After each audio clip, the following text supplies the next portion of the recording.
All right. Well, good evening, everyone, and welcome to Conversations on Retail. My name is Matt Pfeiffer, and I'm here tonight.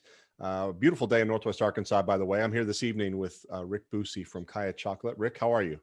Doing well, Matt. How are you? I'm doing great. It's great to see you. Great to spend time with you. I've really looked forward to doing this. We're going to spend some time this evening learning about you, of course, and your corporate journey and your entrepreneurial journey. And we're gonna learn a lot about the chocolate business, and we're gonna taste some great chocolate along the way. So, Rick, if you would just start out by just telling us a little bit about yourself. Curious about your upbringing and how it is that you kind of work through education and career to find yourself as a chocolatier, as a chocolate entrepreneur. So first off, I was born in Little Rock. I have lived in 26 places around the world. In 2000 and late 2004, I was asked to come back to Northwest Arkansas. I was originally born in Little Rock, but anywhere inside the boundaries of Arkansas was good for me to run the Microsoft team at Walmart. And so I wasn't on the retail side. I was actually at David Glass, which is the IT building. So I was the guy in charge of the Microsoft technical people supporting the Walmart IT people. And happy to be home. And along with that, I kind of brought home a family of 6. So my wife and my 4 adopted daughters, which is really the backstory to kind of how KYYA became. Okay. Yeah, great. So go ahead. Go ahead. Continue. No, so I was born in Little Rock. My dad was worked as in pharmaceuticals, so he's a pharmaceutical manufacturer. So I used to joke growing up that my dad made drugs for a living, which is technically true. And so about every 18 months we would move, and we were living in the Carolinas, and I knew that we were going to move my senior year, and I was just kind of dreading it. And so one of my friends was going off to a boarding school in Virginia, and that sounded like great. I wanted to go to MIT. And so I went home and asked my mom and dad. My dad had an asthma attack. My mom started crying. They're like, "Why do you want to leave us at 14 years old?" And I wanted to be an electrical engineer. And so I went to boarding school. It was a private all-male boarding school in the foothills of Virginia.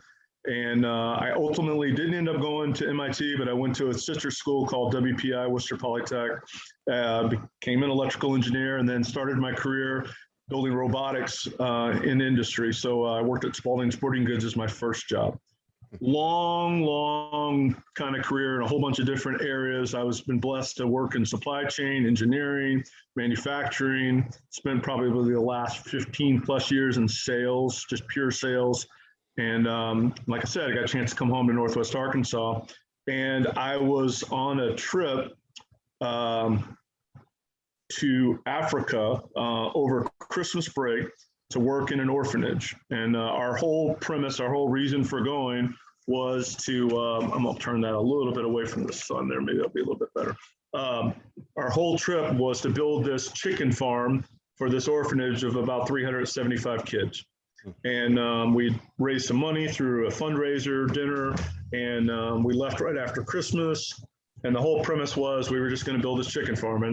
And my wife's comment was, "You need to go. You need to get out of here. You're burned out. You need a change of pace. I'll take care of the kids. Just go." And so so we took off from Northwest Arkansas, drove over to Tulsa, flew to Uganda. And then in 2 days, we built a chicken farm that we thought would take 2 weeks. And so they drug me around, these 2 pastors drug me around Uganda. And we were in a slum one night, and I saw some stuff I just should have never saw. I just should have never seen it. And it broke me. I was 47 at the time. I was deep in my career. You know, I'd spent my time at Microsoft. I was working at Dell, running Arkansas and Oklahoma for sales. And I just kind of stood in the middle of this slum with tears coming down my face saying, do I just go back to work? Like, can I just say, wow, that was moving and move on? Or do I need to do something?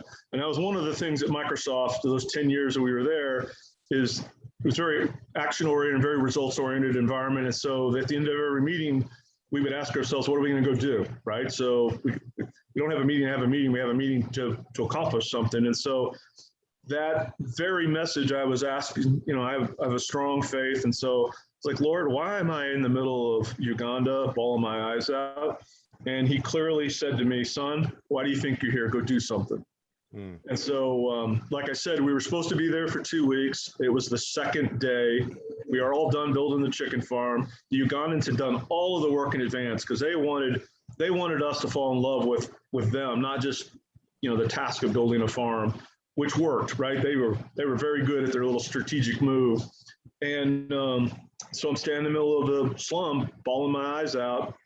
And the backstory to that is all 4 of my daughters are adopted.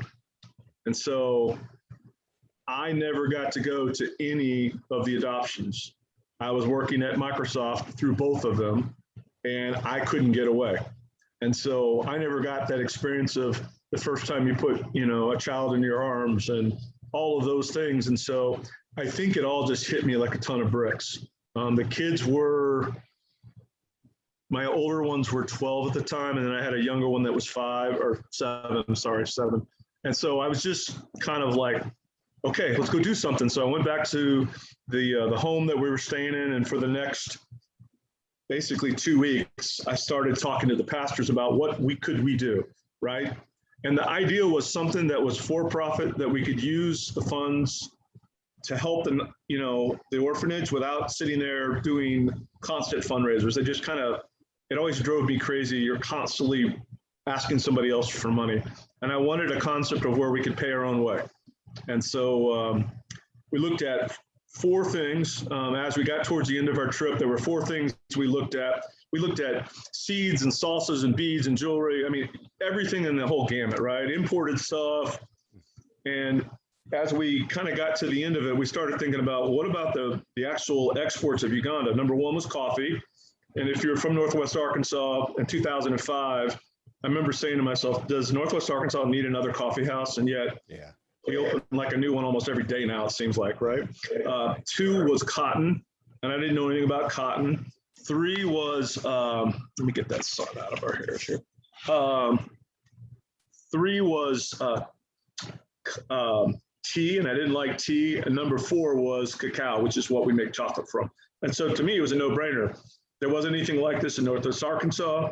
I thought it'd be cool, a little niche. Nobody else is in the marketplace.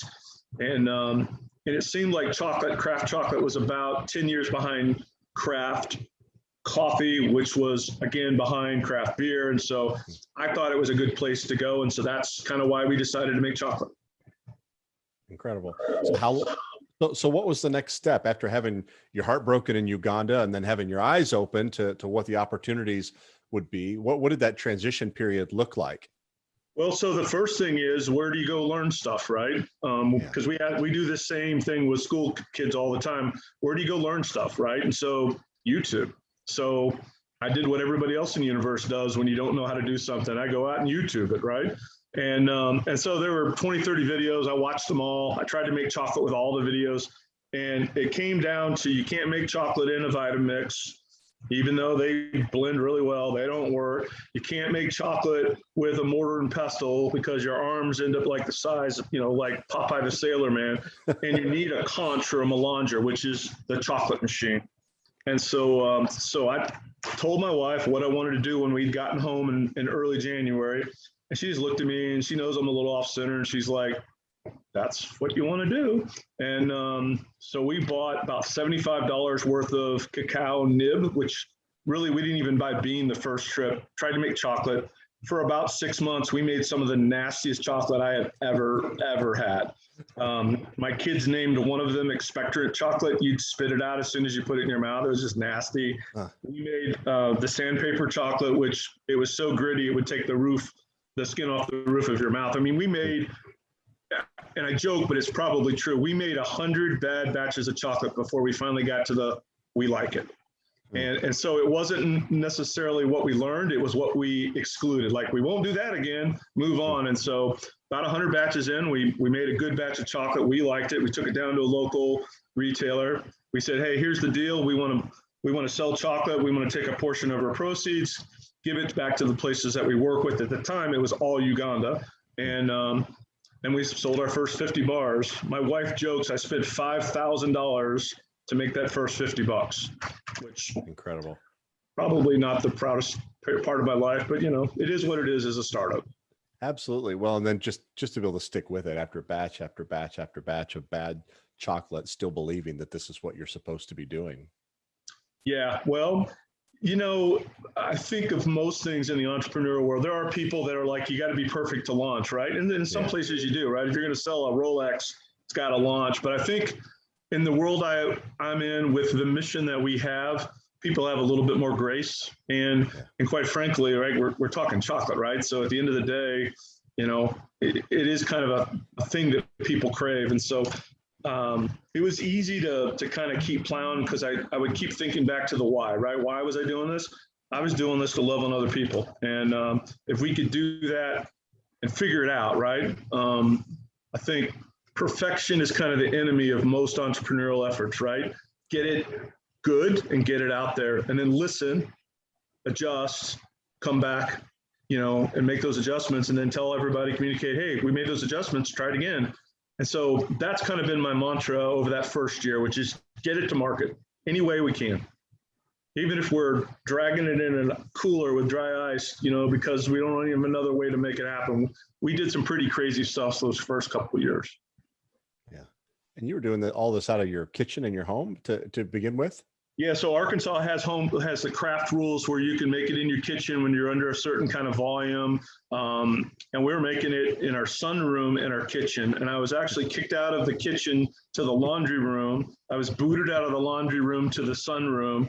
And then one February morning in our sunroom, when it got down to like -10, the chocolate froze in the machine, exploded all over the glass and the windows. And my wife kicked me out of the house. And that's when we got our first real building. Okay. So yeah, there's a lot of early, like, okay, that didn't work, move on to plan B. And so we were probably way down the letters before we actually kind of started to figure out what we wanted to do. Yeah. Well, Rick, I know you've got a presentation that you've put together that you've given to lots of people in the past, and we're going to kind of listen as you go through those slides. We're going to taste some chocolate. I was in your store earlier today and picked up 11 of your 1-ounce bars. We're going to be sampling some chocolate, and then we'll wrap up with a tour of the place. So I'm going to let you take it from here. Absolutely. Okay, so this is a deck that we use. We bring a lot of school-age kids through, and there's a very specific reason that I love the elementary and junior high school kids. They're usually attached to moms that love chocolate. So when the kids come asking for tours, we usually try to accommodate them. This last year with COVID has been a little different, but we've done a lot of virtual tours. So when you brought up the idea, I was actually kind of excited about it. So I'm not going to read everything on every deck, but I do want to kind of highlight some things along our journey. So on the upper left-hand corner of this slide, that is the Conch. That is a chocolate machine. I started with, like I told you, a Vitamix, with a mortar and pestle, with a whole bunch of things the internet said that would make chocolate. And the reality is, this is the right machine to make chocolate. This is a 100-pounder. At this point, we're about 8.5 years in. I have 10 of these in total. My first one was a 5-pounder, and this is a 100-pounder. We have one bigger machine than this. It's 150. And so as we've grown, we just keep adding more chocolate machines. It also lets us have a lot of fun with the ability to make different chocolates. So we'll share a little bit about that. The second picture are the first 7 bars that we made. So when I told you 6 months to get to market, this was the result of 6 months, 7 different bars. And we had 2 33s, a 50, and 4 72s. And I'll explain that in a little while, but basically those are different levels of darkness or sweetness in chocolate. And that's what we came to market with. And they weren't perfect. We knew where all the flaws and bugs were in the packaging, but they were good enough to get to market. The fourth picture on the top row, that's cacao. That is actually a cacao pod being opened, and those white beans will turn brown when they're fully fermented, but that white is actually sugar, and that is how they grow inside the pod. Takes about 4 or 5 months to go from a flower to a finished pod, and it will depend a little bit on the geography. So closer to the equator, they go faster. And sometimes they'll get multiple seasons. As you get further away from the equator, it becomes less prevalent or less growth. But you basically got to be in the tropics to grow cacao. They need constant temperature and moisture. And so you couldn't grow it in Florida. You have to freezes. Can't grow it in California. It's too dry. Can't grow it in Texas. There's only one place in the United States you can grow it. You want to take a quick guess at that, Matt? Hawaii. Perfect. Exactly right. Hawaii is the only place you can grow cacao, and it's also a pretty good place to grow coffee, as most people know. So that's the only place in the U.S. states that can grow that. Okay. The second row, the second picture over, that is a cacao farm. That's what it looks like in the field. So when I go out on bean hunts, that's what we kind of jokingly call them. We're going out there to taste the cacao, look at the ecosystem, see what's going on. We really are looking for small farmers. 70% of the world's production comes out of two countries, Ghana and Cote d'Ivoire, West African countries. We don't want that. We don't want what everybody else can have. We want to go find our own stuff. So think of it, in sales terms of staying in our own swim lanes. We want to be in a lane which is the little guy. We don't want to be sitting here trying to compete with the likes of Hershey or Walmart or anybody like that. We want to be in the real little guy lane where we can really show some coolness in chocolate. The bottom row, the third picture, is our shop, or we call it the factory. It's about 3,000 square feet. We make about 4.5 metric tons of chocolate in that little shop every month. Every month. Wow. Every month. We've just retooled. So those packages that you all have in your hands that are flow wrap, that's kind of the film wrapping. Those are all released starting in early April. And so this is a complete new single serve, smaller bite, which we've had to make some investments for that. But it's all done in that shop, which is just still kind of crazy that we pull that off every month. But we have a team of right now, I think we're about 12 in that shop. And so it's kind of a well-oiled orchestra of chaos to pull that off every month. And then the last picture, that's myself and that's my wife, Cindy. Cindy died of cancer back late last year. She and I were not just husband and wife, parents of our 4 kids, but also business partners. And so this has been a really tough 6 months. Actually, I think we're rolling on 8 months now without her, because she did more than half of the work. Plus she worked from home, so we take care of the kids. 3 of our kids are now in college, so that loads a little bit less. But I just want to highlight that I didn't do this all by myself. I've got a lot of great people around me that help do this. Yeah. Let me interrupt you with a quick question, if I may, and forgive me if I'm jumping ahead, but sourcing cacao from different places, does it taste, notice it has to, right? Or maybe it doesn't. Does it taste noticeably different between Uganda and Ecuador and Hawaii and the different places that are sourced? Does the cacao taste different? So the short answer is yes. And think of it like going to the farmer's market, right? If you want the best tomatoes, you probably know a guy in the farmer's market that has the tomatoes that you love, right? But, your next door neighbor, even maybe your spouse or your kids might like a different tomato. Cacao is the same way. There are 3 species or genuses, I'm not an ag expert, around the world. In the Americas, it's called Criollo. In Africa, the trees are called Foresto, and then there's a third one. It's kind of a hybrid called Trinitario, and those are the 3 different types of trees that grow cacao. Okay. But it's just like if you're driving down a country road in Arkansas or Mississippi or Tennessee, everybody's going to have their little own twist and stuff on it. So I've been in this picture of the trees here is in Ecuador. We went down that road 20 miles and every farm was different. So it's not as it's not all the same flavor, but you will see sometimes very similar notes in cacao from a certain region, just like you might find it in grapes for making wine and stuff. Sure. But I've sourced 31 different cacaos. The goal originally was to build a number like 15 of these kind of high-end chocolate shops. And we were trying to source as many cacaos as we could possibly dream. and we had come up to 31. Last year, though, when the supply chain just started to collapse all around us, we couldn't get cacao, right? So we're like, well, we don't have this bean and we don't have that bean. And we're talking about 40-day lanes to get things home. And so we decided late last year to standardize on 8 origins. We still wanted to have a lot of different origins because most people have never had any chocolate. Like if you go into a mass merchant and you go get chocolate off a shelf from one of those big chocolate names, that chocolate's either coming from Ghana or Cote d'Ivoire. They're the only guys that can produce enough for that manufacturer to be able to supply a consistent flavor across all of the places they sell. And so those guys drive in with 100-ton floor-loaded ships. I'm like a little guy who's buying a pallet at a time from a location. So we picked what we thought were the 8 best, and that's what we go at. So each origin is completely different. Ecuador, fruity. Uganda, earthy. Costa Rica, fudgy. Madagascar, cherry note.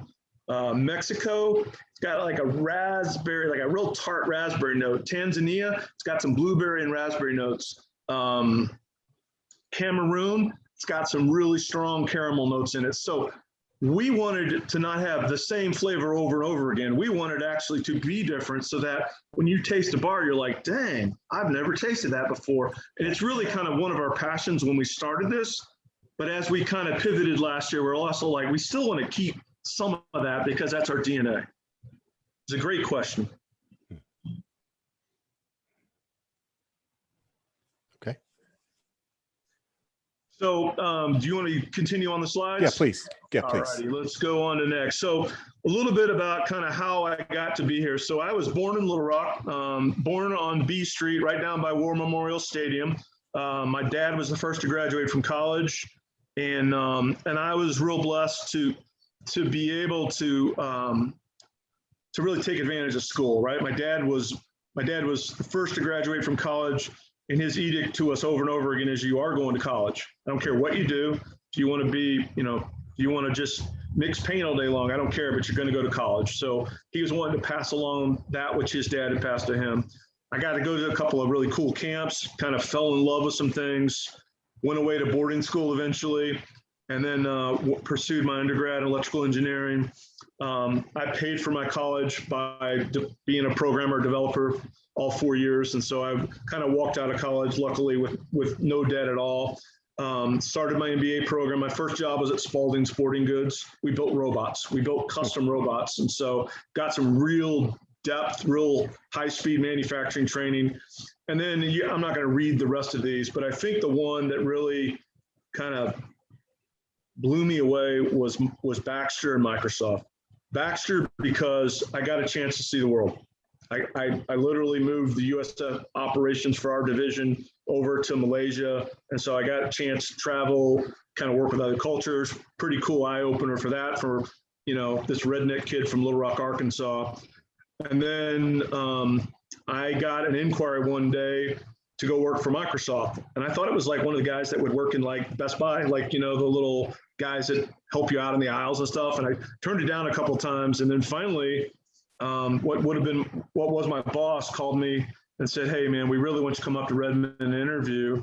And it was a job in logistics, which I'd done some startups. And what he really liked was the startups that he'd seen on my resume.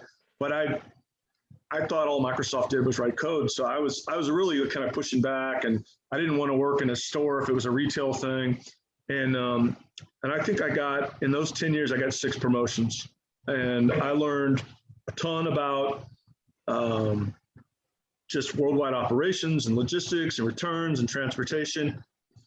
And then the Walmart job opened up one day, and nobody at Microsoft wanted it.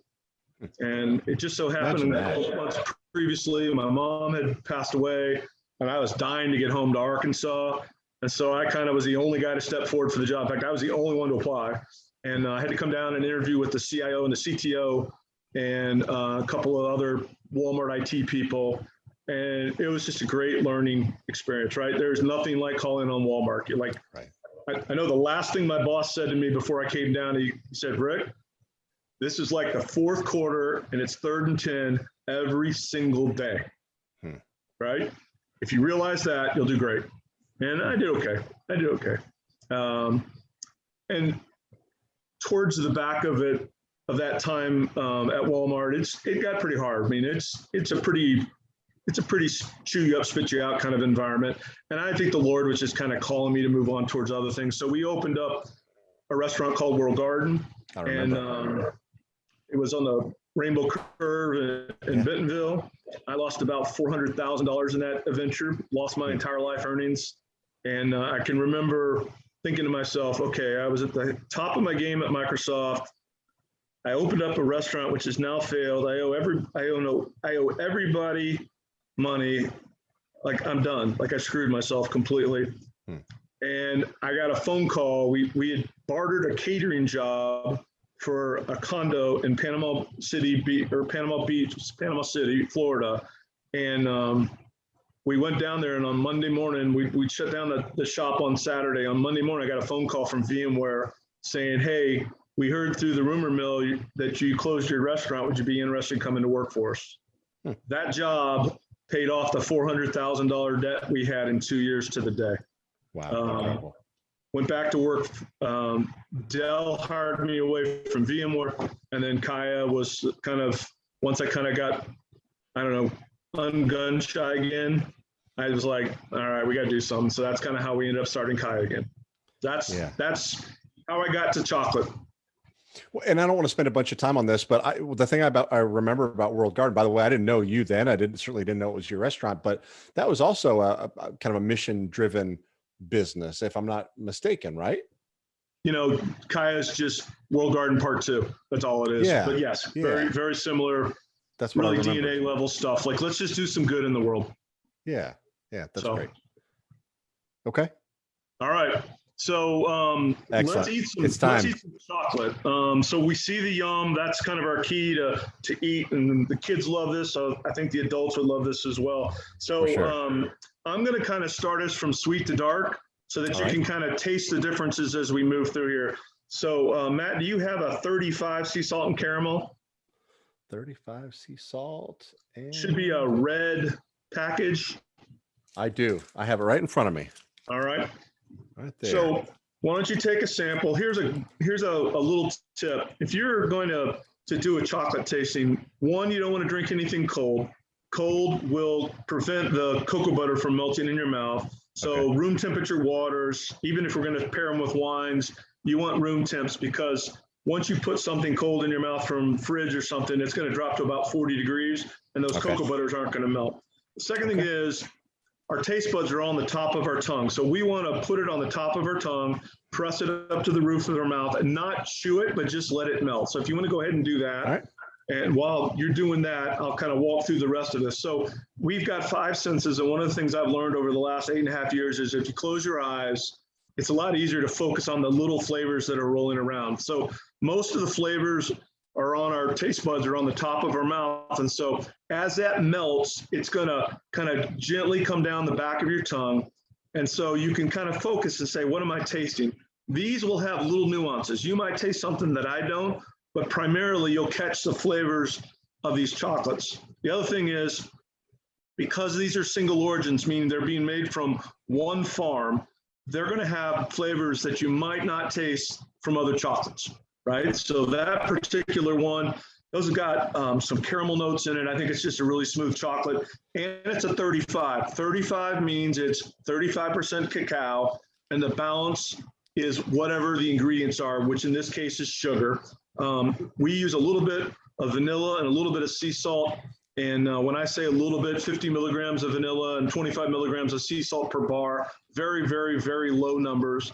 And the reason is I like the way it hits your throat that way. So that's for me. That's not necessarily for you guys. That's the chocolate that I like to make after that 100th batch. That is so good. Now, the other crazy thing is that is not a milk chocolate. So you can have a low number that's not milk. The other thing is that's a vegan chocolate. So that's a very, very, very simple chocolate. It also happens to be our best seller. It's kind of fun, but that's pretty crazy. Now, the last part of this is when we kind of pivoted late last year, we decided to be a dark chocolate company only. That is by FDA, Food and Drug Administration. That is dark chocolate. So what determines what? Go ahead. What determines that classification? I probably interrupted you. No, What makes it dark? It is the percentage of cacao in the bar. So Okay. 35 is what the Dove Chocolate Company lobbied the FDA to call dark chocolate. Okay. So when you and I think of dark chocolate, we think of that stuff up in the grandma's cabinet or mom's cabinet, right, for baking. Yeah. And those are usually what we would call in the confectionery world bittersweet chocolates. But those would be somewhere between, 70 and 100%. 35, though, is the lower limit, thanks to the Dove Chocolate Company lobbying the FDA to pull it down. It's not the same in Europe. So Europe, the dark numbers are much higher, but this is, from a U.S. perspective, this is the beginning of dark chocolate. And I just don't think it's dark at all. I think it's got lots of flavor. It's very sweet, but that's the bottom of it. If you have another bar, it should have hopefully a 44 milk. That'll be a greener bar, kind of almost. I do. Yep. So let's do that one. We'll kind of do two at a time. That way we can kind of roll these out. And we kind of walked through the kind of the way to taste chocolate. So I'll tell you, this is Cameroon. So the first one, I believe, is Costa Rica. This one is Cameroon. This is an African chocolate. To call something milk by FDA definition, there has to be 12% milk in the bar. You don't make milk chocolate with milk. You make milk chocolate with milk powder. You can't use anything wet. The cocoa butter in the cacao will seize up. And so we can only use powdered milk. So this is regular dairy milk, cow milk, milk powder. And by law, it's 12%. So if you take the 44% cacao number, right, that's your telling you how much cacao is in it, add the 12%, you've got 56% that is cacao milk, and the balance is sugar. There's your recipe. So our recipes are very simple. Really, the star secret ingredient is the cacao. Okay. Yeah, that is so good. Yeah, and last year we had a 33, but because we wanted to be dark only when we rebranded, we just pulled it from a 33%, which is 1/3 chocolate, to the 44, and we've gotten nothing but just rave reviews. Yeah. Had a lady come in this morning, she's like, I don't like dark chocolate.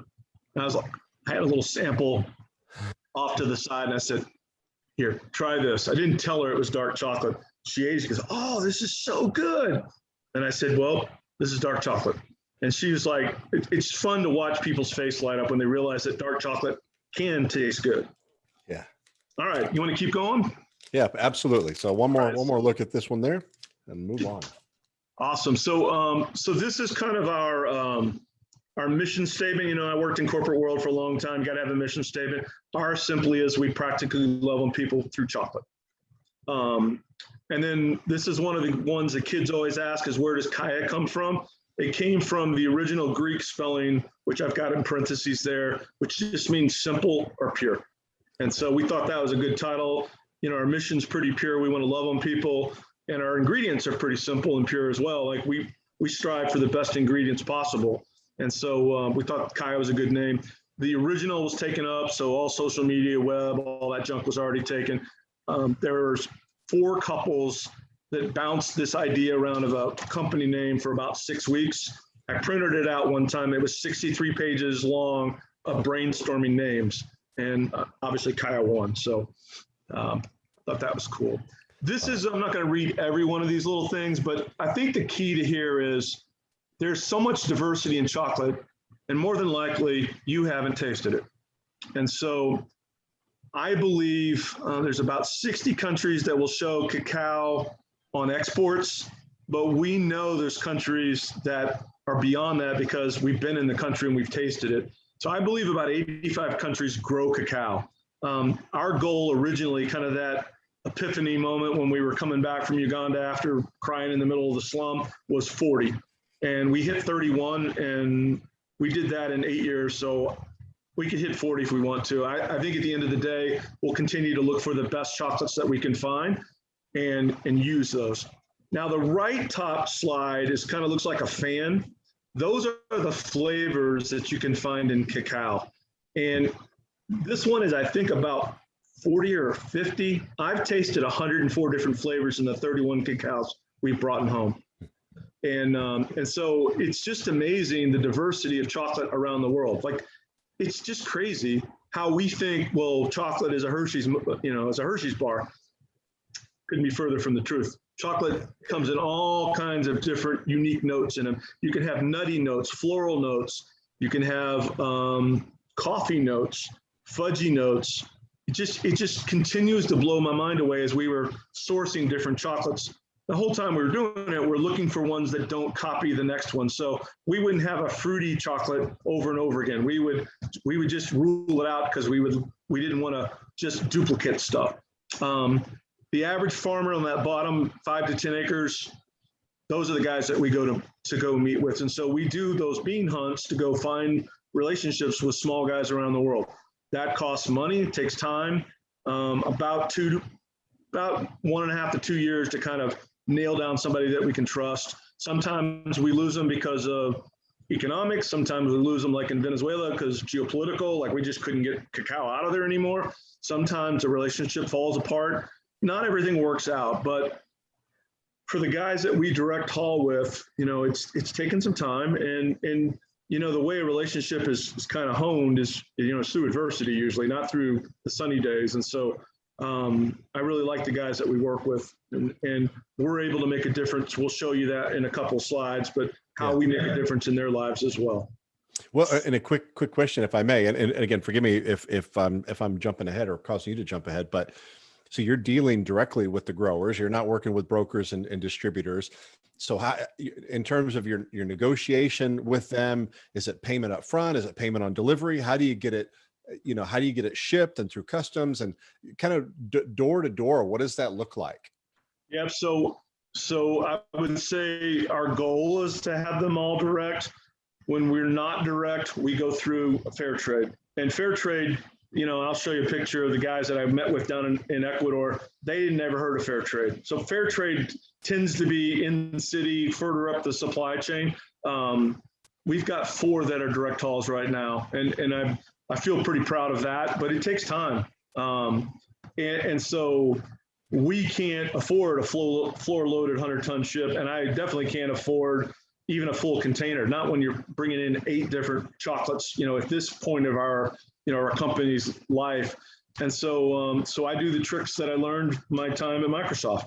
And so we get creative and piggyback and share and do all kinds of things that I learned back in the day. And I've been able to just apply those to here. So we usually pull a pallet or less back home. Like in Haiti, we actually co-ship with a coffee company up here in Northwest Arkansas. And that way we kind of get to share some of that transportation cost across them. But there's all kinds of little tricks, right? It's kind of like catching a taxi cab. Yeah. And one other question, I promise I'll let you move on, but I'm just really fascinated. I'm really curious.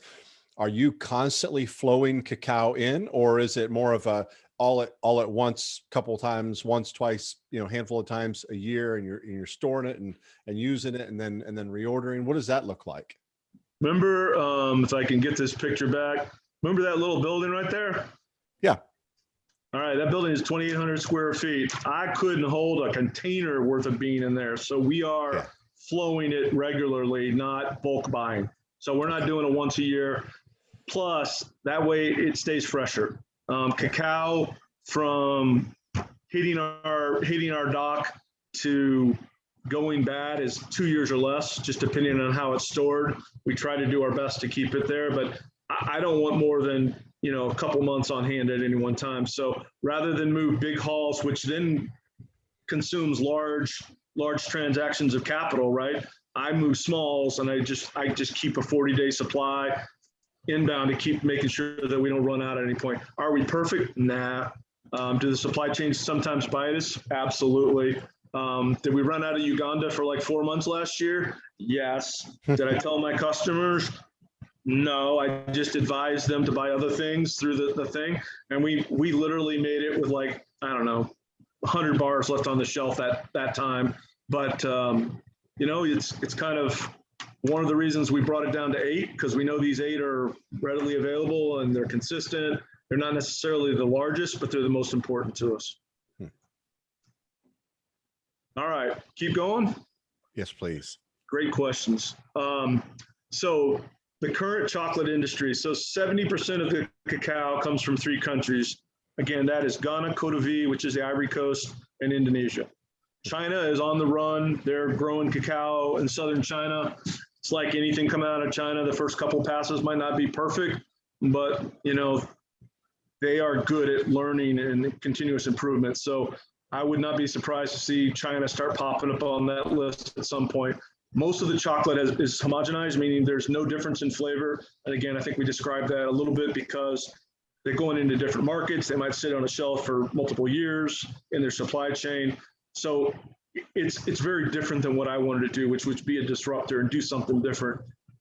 We've already proved that fair trade doesn't work in the jungle. So if I can get all the way down to the farmer, then I can change their lives and change and get the cream of the crop. And so I saw kind of a place where things just all look the same, and I wanted to go after that and attack that. Why don't we eat some more chocolate? How about that? That sounds great. All right. Do you have it'd be a Uganda 50. It'll be one of the blue bars, sea salt and almond. I do. Sea salt and almond right here. All right. So obviously, this is a nut bar. This is our number 2 seller after our sea salt and caramel. We don't use any peanuts in our shop. I had a lot of kind of militant moms start asking about allergens and do you have this there and that there. So 8 years ago, we made a decision there would be no peanuts in the shop. This is our nut of choice, which is an almond. Not the perfect nut, but definitely I think it goes really well with a chocolate, a little splash of sea salt in there. It's just a very popular bar. That's incredible. And then do you have a s'mores bar? So it'd be the same blue, but it'd be s'mores.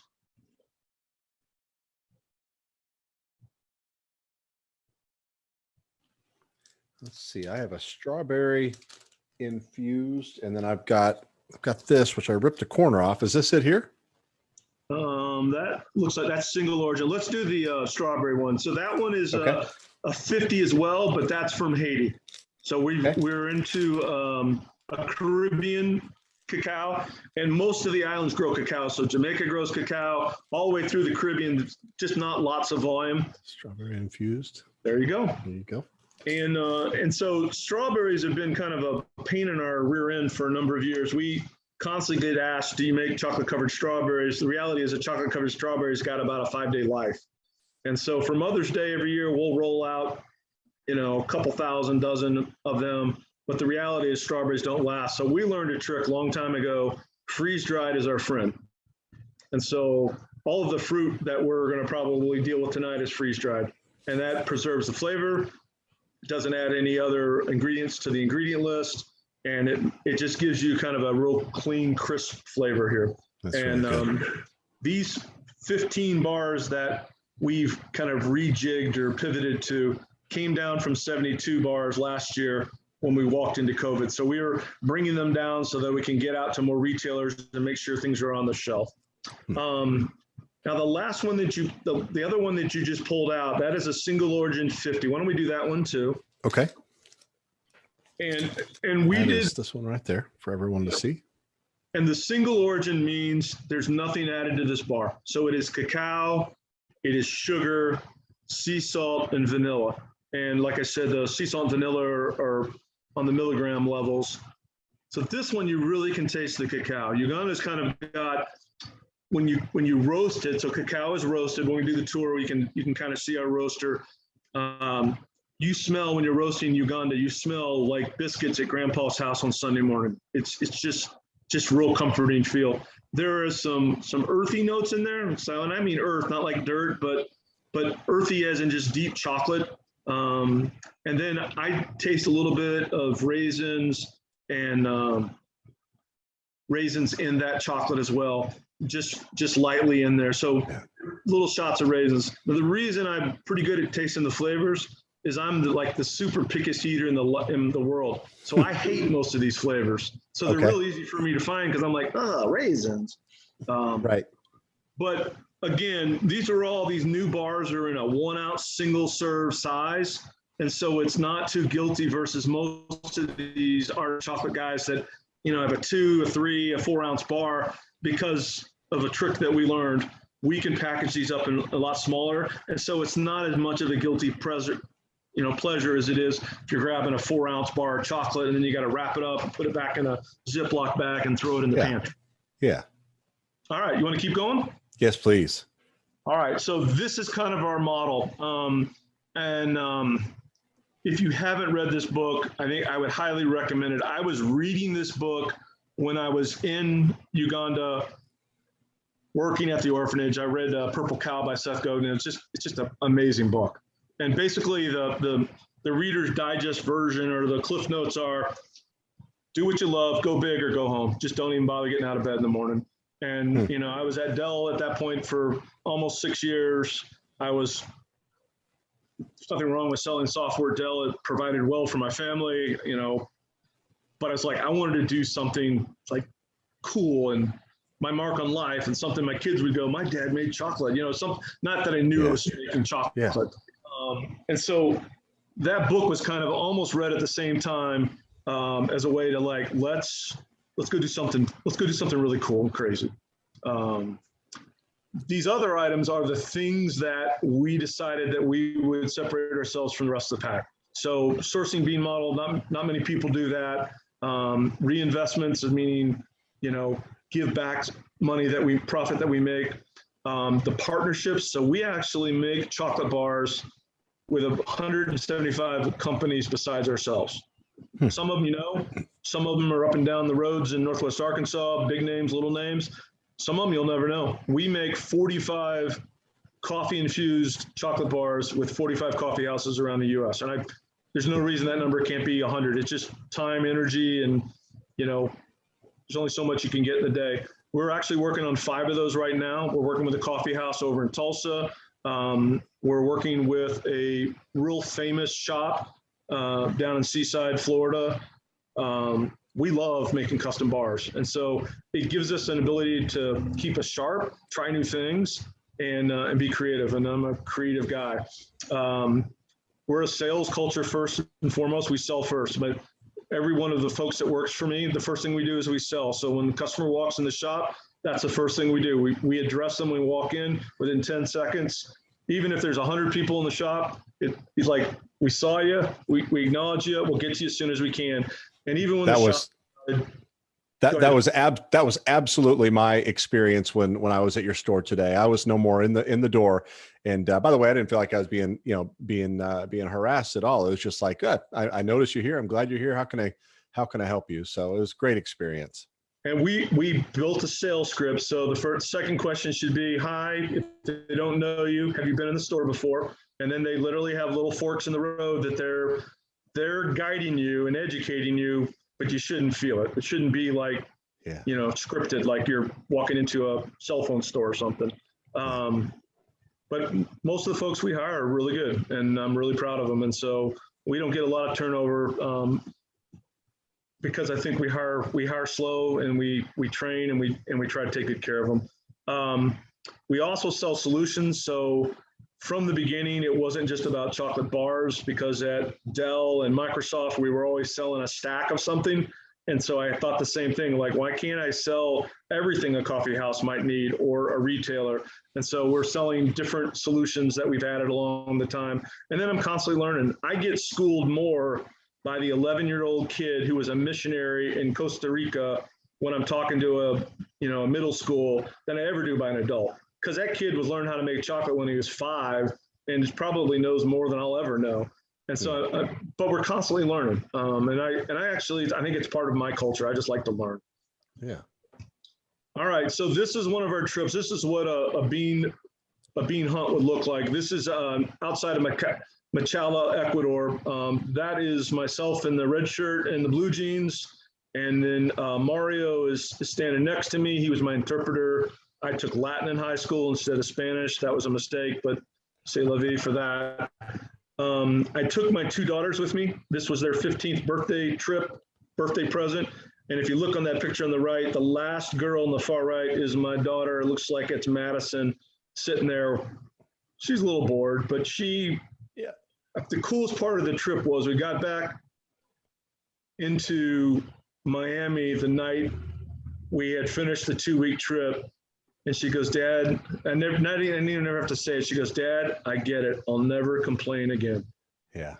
And I don't want to steal this from you, but the reason I keep looking down is I've got a map on my phone right now. I'm looking at Ecuador. I spent some time there doing some orphanage sorts of work, and we were in Quito and Riobamba and Shell and some other really cool areas. So I was just kind of curious, trying to match up, this to some of those places. It's an amazing deep place. southern, yeah. We were about, I think, 35, 40 miles from the Peruvian border. I mean, it was very deep Ecuador. So anyway, this is a discussion on the right. These are all the farmers that all had their little 5-acre plots. The guy in the red shirt thought I was there to steal the cacao. He kept telling Mario, the gringo is a thief. And Mario didn't want to upset me, but finally, as we're talking, we finally got a chance to just we'd been together for a couple hours. I said, look, I'm down here because I want to buy the best that you have. And that's really when the question you asked a little bit earlier, do we buy in the front or the back? We buy on the front. We buy on the front because we want those farmers to actually get the money, not for it to be lost through the quote supply chain. And the first buy that we made, it was 5 times what they were getting. So the coyote that would drop by at 5 o'clock to buy, we were paying 5 times what they were. That got the attention of all these guys. But that was really the place where I realized we could make a difference, not just with the orphanage, but with these guys, because they're not even coming close to realizing fair trade. Fair trade, I believe is somewhere around 92 cents for non-organic and $1.12 for organic right now for cacao. And it's probably a little higher since COVID. I haven't looked at it since we walked into 21, but these guys were getting 31 cents a pound at the coyote at 5 o'clock. And it was basically pulled up, in a giant F650 flatbed and goes 31 cents, take it or leave it. And if you didn't say yes, he drove off. He didn't care. And so we're able to bring a lot more, but the only thing we ask is, can we share your story, which we're doing tonight. So that's awesome. And can I have your first fruits? Can I have the best of what you have? And when we're paying him 5 times, he's like, absolutely. Now they wanted me to buy everything they had. I'm just too small to buy everything. Or I'd have to buy Ecuador, Machala, and nothing else. And I just wanted to be able to play in different theaters around the world, because I thought there aren't many people that have ever tried more than a couple origins. I mean, there was a point where every month we were bringing in a new origin. We brought in white chocolate from in the rainforest. It was bicolor cacao.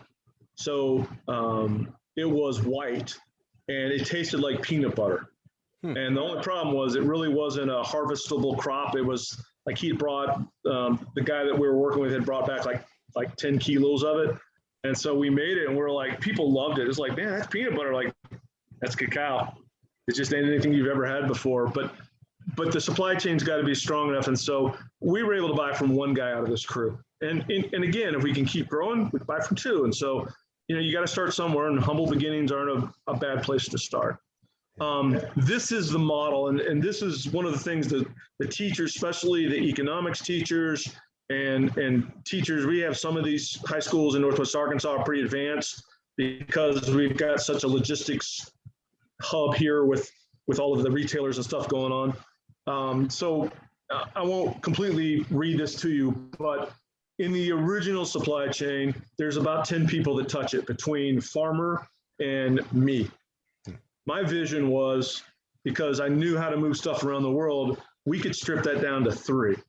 And so the bottom one would be the farmer, and then what I would call an aggregator and an exporter, one guy that gets it on the ship. And then you need an importer of record, which I'm that. And then I'm my own purchaser from the importer, and I'm my own maker of the importer. So on my side, I just need one guy. So we get a farmer, we got to have somebody with an export license on the other side, and then me. And we've been able to do that 4 times now. Now, what you might say is, well, you took a bunch of economy away from these other, these other 7 guys in the supply chain.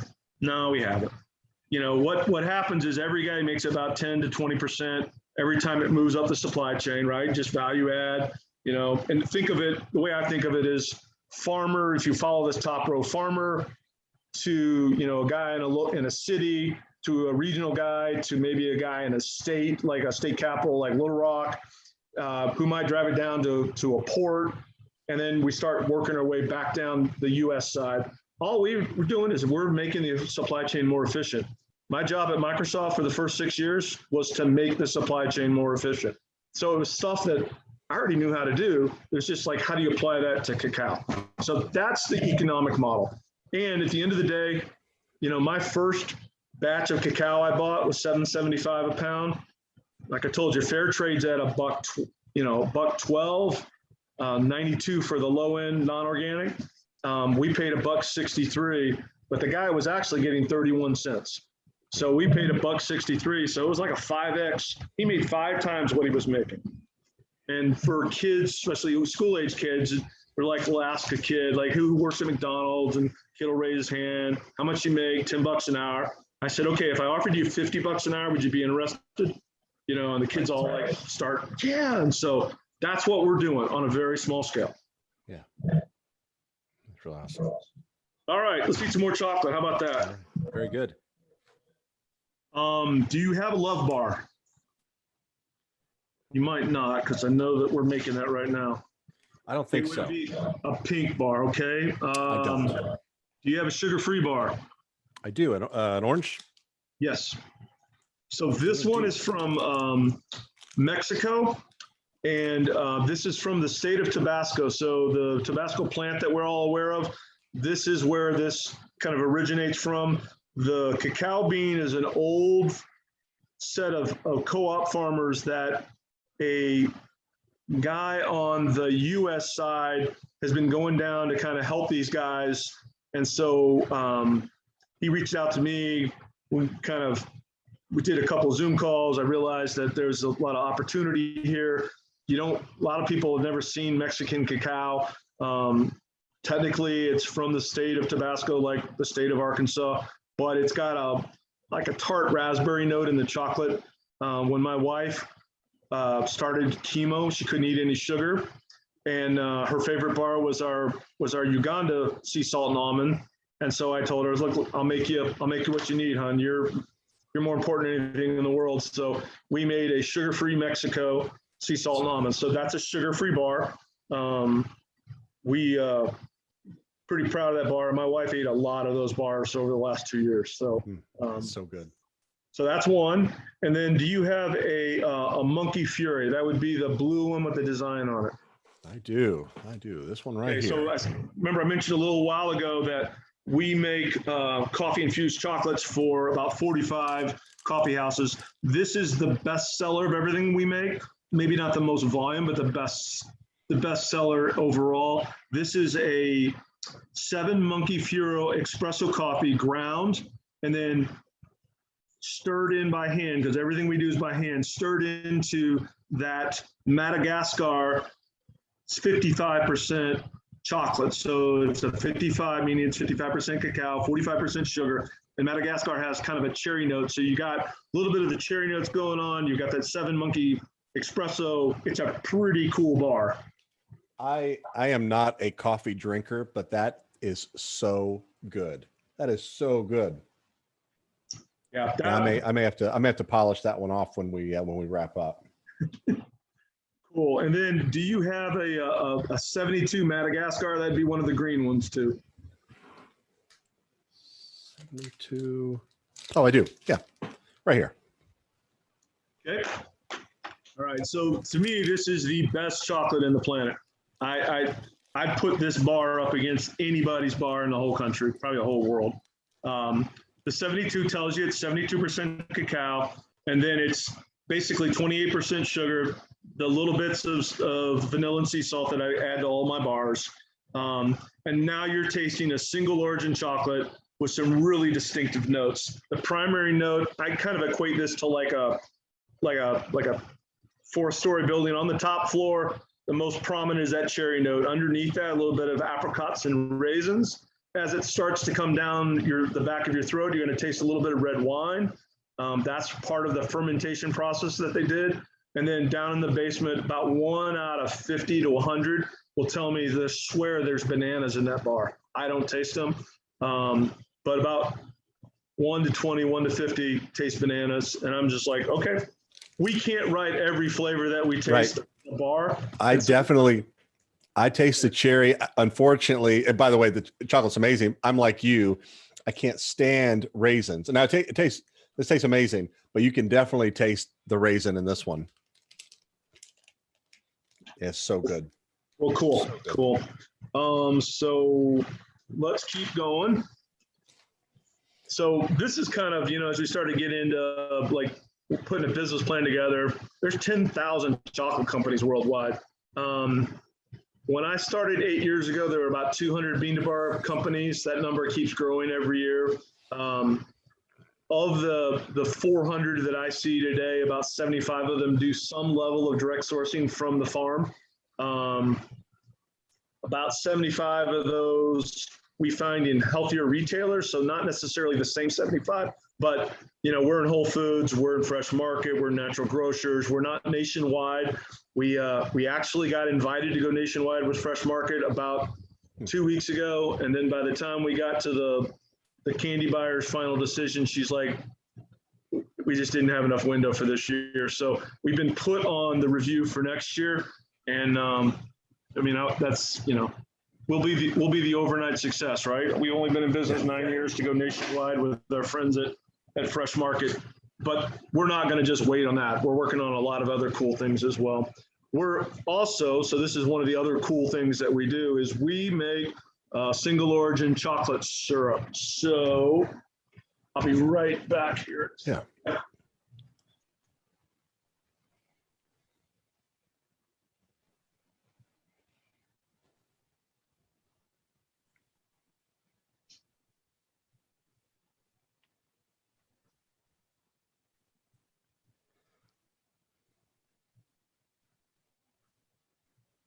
Sorry for walking out of frame there.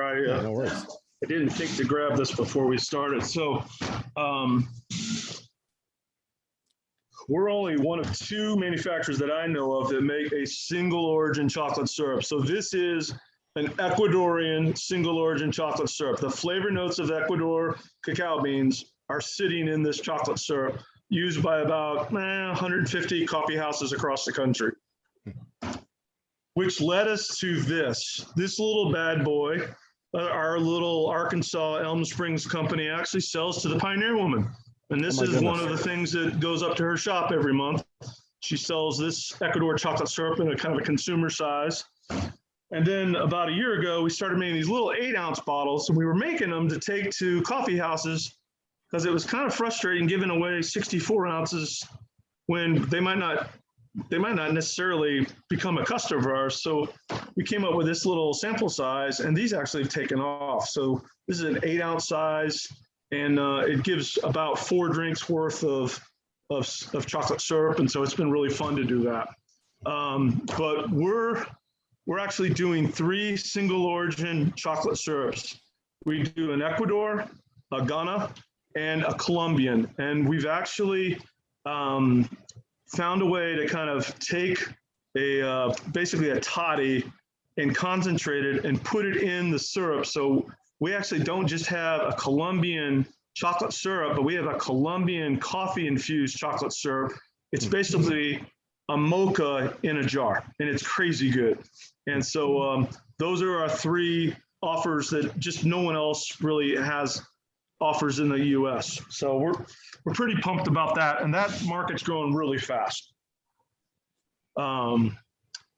This slide is a little bit of a number chart. I'm not going to read this for sure, but one of the things that the teachers and the educators ask me to do is put all the jobs that you have in the company on a sheet and tell me what skills it takes. And part of what they wanted to showcase, and it was kind of cool how it came out because I didn't collaborate with them, I just did the chart, how much math is needed. And it's almost everything that we do now has some kind of math or computer element in it. And then what was really interesting was almost everything was about soft skills, right? I mean, it was about communication. It was about collaboration. It was about influence. It was about leadership. Rarely was it always about, you know, are you good at Excel? Are you good at email? It was, can you coalesce a team to get a project done, or, you know, to lead, to do something? And so this chart we show to the folks, and I know the teachers hammer on this when they get back to the schools, like, look how much math you really need. And so it's kind of cool. It's always fun to make that one. Yeah. Want me to eat some more chocolate? All right. I've got 3 left. Cool. So I'm going to guess that you have a Tawny Town winery bar. Am I right or wrong? I do. This one right here. 72. Yep. So this is a process that we created a number of years ago. This is a 72. It's an Ecuador. So this is an Ecuador bean. It's a 72, which means it's 72% cacao. But we found a way to put the wine into the chocolate without the chocolate being liquid. So it's not like it's got liquid wine. All the flavors of the wine are in the bar. And in fact, this particular one is it's Tawny Town Wineries. It's a local winery just down the road, good friends of ours. This is a Rockhouse Red port infused into that 72 Ecuador. Wow, then, wow. Then you probably taste a little bit of texture. The texture is, we take some of those nibs, little pieces of chocolate that we've soaked in wine for about a month, and we lay those nibs in the back of the bar. Nibs give you a little bit of like mouthfeel, kind of crunch to it. Yeah. My goodness, that is so good. I'm not a wine drinker, but this is incredible. Absolutely incredible. I mean, so you don't taste the wine, right? What you taste is the grapes flavor and the very minerals fruity and the sugars. It's just really unique. It's not something you're going to find every day. And that's really where this list came from, is what are the top sellers and what sets us apart from everybody else? Like things that, you know, we're not just copying that people have been doing before. All right, I'm going to guess the other one that you have in your hands is Tanzania 88. I've got that. And then I've got the 100% absolute, which I'm a little bit scared of, but yeah, I've got the Tanzania 88 right here. Yep. So Tanzania 88 means it's 88% cacao, which means it's 12% sugar. A little trick. Remember, we tried a 44 milk. Anything can be milk. It just has to have 12%. You could make a chocolate bar that was 88% dark milk, and the recipe would be cacao and milk, no sugar. Now, there are some natural sugars in cacao, so some carbohydrates, so they break down into sugars, but at that point, it would have no added sugar, which is kind of what the 100 is going to be. This is a single origin, so I taste some blueberry and raspberry notes in this. Again, we're not adding blueberry or raspberries to the recipe or to the cacao. It's just what the good Lord put in those beans when he was designing that particular tree. Okay. Cool. All right. Why don't we go to the end of the road? All right. You ready? I'm ready. All right. So 100. What does that infer then? How much sugar is in a 100? 100% cacao. What's the ingredient list say on the back there? Cacao nibs. That's it. That's all it is. nothing but cacao. So normally what we would say is, hey, keep one of your sweeter ones around, or maybe get a drink of water. Not everybody's going to like it. Yeah. Our first day of manufacturing, every batch we make, we start with just nibs for a day. And so I eat about 16 of these every week, just a teaspoon of them, because that's how you got to taste it. Everything's okay before we start adding sugar or milk or the rest of our ingredients.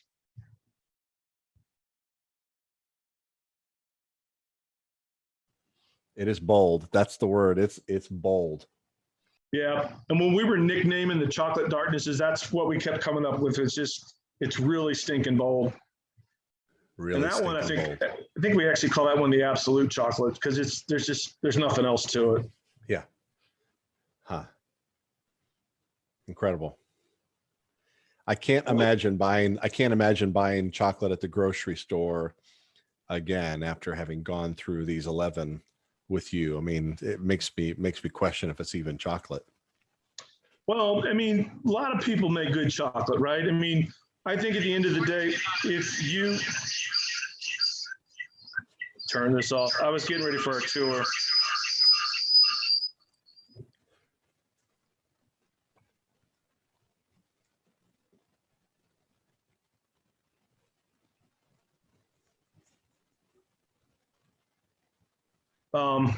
Sorry, I'll just turn that off for now. We'll do it a different way. A lot of good people make chocolate. I think it comes down to, personal preference. And I think that's one of the fun things about chocolate is it is so personal. The bar that you like, your spouse and your kids might not like. You might fall in love with one. We do sell our bars online as well as in about 400 stores. So we're not nationwide by any means yet. We're still a pretty humble 8-year little exercise, family owned. But I do think we make some really dang good chocolate. Yeah, for sure. Well, let's see. I think if you're good with this, I think we're going to skip to a tour, if that's okay. Yeah, I think that's great. I've got a couple of questions for you before we do that, and then you can kind of walk us through the tour, and we'll end from there. So, my first question for you is, in terms of your day-to-day role in the business. Obviously, you own the company, run the company, so you've got oversight over everything. But how much of your time are you spending sourcing versus making versus selling? Great question. I would turn the question back to you, but I'll answer. It depends on the day, right? As any entrepreneur, you've got your plans and then what you actually do. I became a single dad, unfortunately, at the end of October last year. And so I spend about 5.5 hours a day carpooling, which severely limits how much time I can be in the business. And so that's freeing up. One of my daughters just got her driver's license on Monday. The other one, we've been driving around at night after I get off work. And so hopefully she'll get her license on next Monday, which means I can kind of get back to the normal 12 hours a day kind of stuff. I would say that it really depends on where we are in the cycle. Q4 is all about execution. Chocolate is a Q4 business, right? It's holiday gifts. It's, goes around the tree. It goes into the Halloween baskets. So in Q4, it's about being in the shop, eliminating problems, just getting problems, solving problems, getting things out of people's way, and let them do what they know how to do. Right now, we're kind of in a cycle with a really large coffee house that, if we can land this business, would almost double the size of our company overnight. And so I've got a really good R&D person, a food science person on my team. They're working through the recipe, but I'm kind of giving a little, here's what I want, here's what I taste. And so the whole team, all of us in the shop are tasting every iteration. I think we're through 12 already in the last 2 days. Like, we want to win this so bad, we're putting that up at the front. Normally, it's more finances. My wife did the finances. I'm not a finance, that's not my strength. I'm not an accountant and do math, but I'm not an accounting guy, and I don't like to do it. And so that's probably what I'm probably spending a disproportionate amount of time over the last couple months, just because it was something I didn't have to worry about, and now I need to worry about. I still think it's back to what I showed you about leadership. It's making sure the whole bus knows which direction we're going, so we all pull in the same direction. So, telling people what we're going to do, getting their input on the best way to get there, asking their advice on things, and then making sure that they all get credit. I've got a sales guy who's nonstop for the last 8 months been calling this customer every week. And, I got my foot in the door, told them, hey, this is a no-brainer. We're already in the door. Just, and then, like anything, right? It's not as easy as it looks. And he's been persistent. And I was just so proud of him for opening that door so that we could get in front of 8 of their senior staff and show them what we're about. And they use a well-known chocolate syrup. And we've knocked down that chocolate syrup face-to-face over and over again. So part of our sales technique is get it in their mouth. If I can just get it in your mouth, I will win you. I'll win you over. And so, but you got to get the meeting. You got to get the right people in the meeting to do that. And so there's never the same day twice. I do every night. I write down my list, what I want to get done the next day. And if I can get a third of the things on my list, it's a great day. I'm usually up late after everybody goes to bed, just kind of trying to get ready for the next day, try to stay ahead of, of the team. But, there's a lot of firefighting during the day, like I'm sure anybody. And your vision for the business, I mean, your great, big, hairy, audacious goal, where are you headed? My wife and I had lots of talks about this. I want to do something that loves on people. Back to my mission statement, right? I'd love to go nationwide in one of those big retailers, right? One of those cool names. But the reality is, I think the most important thing I've done is my wife and I, Cindy and I, have showed our kids what hard work's all about. I think we've instilled in them a curiosity to ask questions and to ask the question why, to not give up. Right after my wife died, there was probably about 2 months where I was ready to shut down. I was ready to walk away. And the more I kind of got out of that early parts of grief, it's like, she'd want me to keep going. She wouldn't want me to give up. She'd be, I'm fine, hon. I'm good. I no longer have cancer. Take on the dream and run with it, right? So I think those are the things I'm most proud of. The financial stuff, no, it's the impact that we can make, right? What Arkansas redneck boy from B Street can change the world? Well, I used to think change the world was working for General Electric or the head of Baxter, or becoming a CEO. I can change the world from right where I am, and I am in little places. And that's just as important, whether anybody sees it or not. Because when I put my head down at the end of the day,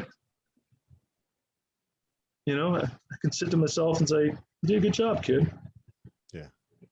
So I don't know that I have a big, audacious, crazy goal. I have goals right now to get us to 100,000 bars in the next 9 months. Now, can we make 100,000 bars in a 4,000 square foot building? I don't know. I don't think so. But, like anybody that's ever played a sport, if you don't swing for the fences, baby, you might as well just not go to bat, right? So that's probably the goal. But if you get to 40,000 bars, we're rolling through 25,000 a month right now. We can get to 40. Yeah. I'm a very competitive guy. Probably won't be super satisfied, but I'll be proud of this team.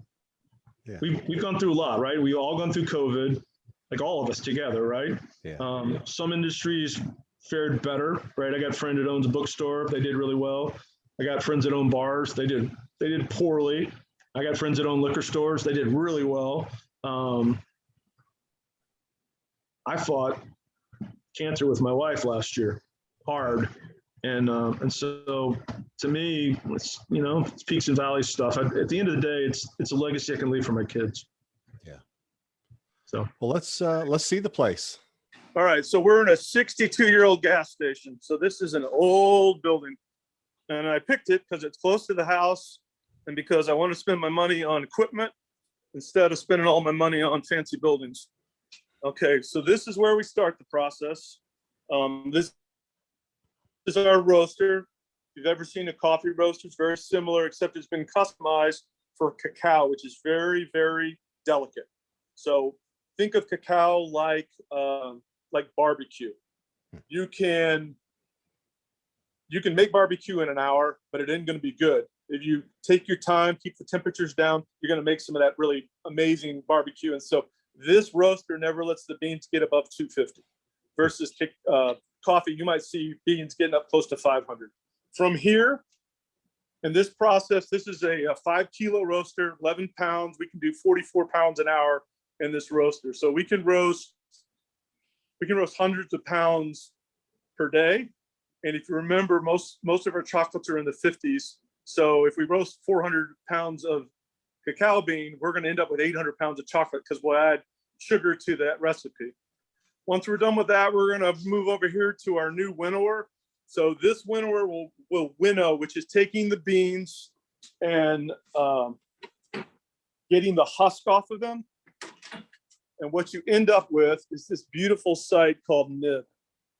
And if you were here with smell-o-vision, this is from Mexico. So this is a Mexican origin. So you can smell the raspberries really easy when it's in this concentrate. So this machine takes the cacao beans. In fact, I think there's some beans up here. Oh, that's actually, where'd you go? That's husk, actually. This is throwaway. This is what the winnower separates. So this is just light fluff. And it just doesn't taste good in the actual finished chocolate. So this machine separates husk from nib. And this nib is what's going to go in to make the chocolate. And so this is that Tabasco, Mexico, that tart raspberry smell. And it's just amazing. So from there,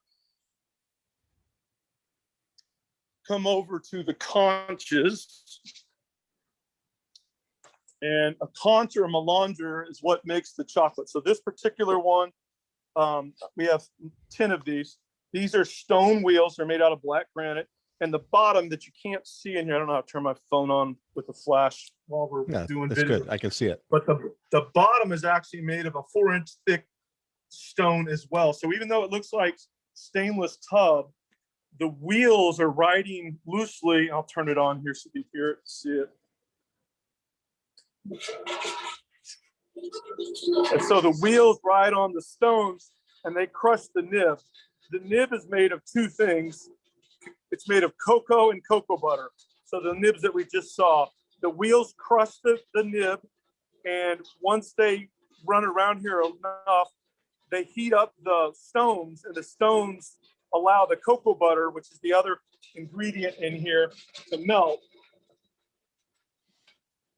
Once the stones melt, once the cocoa butter melts, then the stones will pulverize the cocoa till it gets down to about 20 microns. A micron is the millionth of an inch.